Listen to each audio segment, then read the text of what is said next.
وہ سرسبزی اور شادابی جن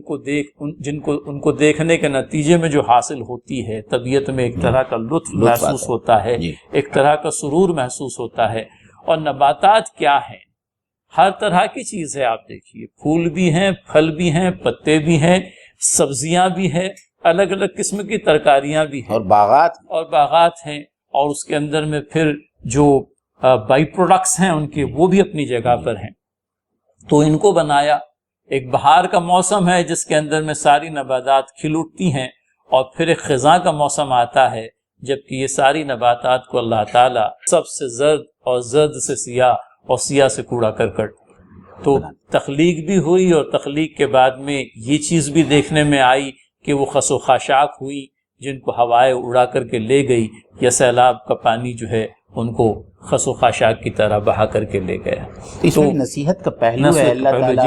اللہ تعالیٰ انسانوں کو یہ کہہ رہا ہے، انسانوں کو یہ بتا رہا ہے کہ آج جو کچھ تمہارے پاس میں ہے اور تمہاری زندگی ہے اور سرسبز و شاداب زندگی ہے، ایک دن موت آنے والی ہے، اور اس موت کے ساتھ میں جو ہے تمہارا کام جو ہے ختم ہو جائے گا۔ زندگی کی بہار کے ساتھ میں کوئی خزاں بھی ہے جو ہم کو دیکھنی ہے، اور وہ خزاں انسان بہرحال کچھ تو ایسے نیک بخت ہیں جن کی عمریں جو ہے اس خزاں کو پہنچنے سے پہلے ہی مکمل ہو جاتی ہیں، اور ہمارے جیسے لوگ جو اب اپنی بڑھاپے کی دہلیز پر قدم رکھے ہوئے ہیں وہ اپنی خزاں کو دیکھ رہے ہیں، کیونکہ انہوں نے اپنی جوانی کی سبزی اور شادابی دیکھ لی۔ حضرات ناظرین، بہنوں اور بھائیوں، بڑی زبردست آیت اپنے اندر میں، اور ہر ایک عمر والے کے لیے اپنے اندر میں یوں کہہ لیجئے کہ ایک زبردست ہدایت لیے ہوئے ہے۔ نباتات کا تذکرہ ضرور ہے، لیکن نباتات کے پیرائے میں ہمیں بھی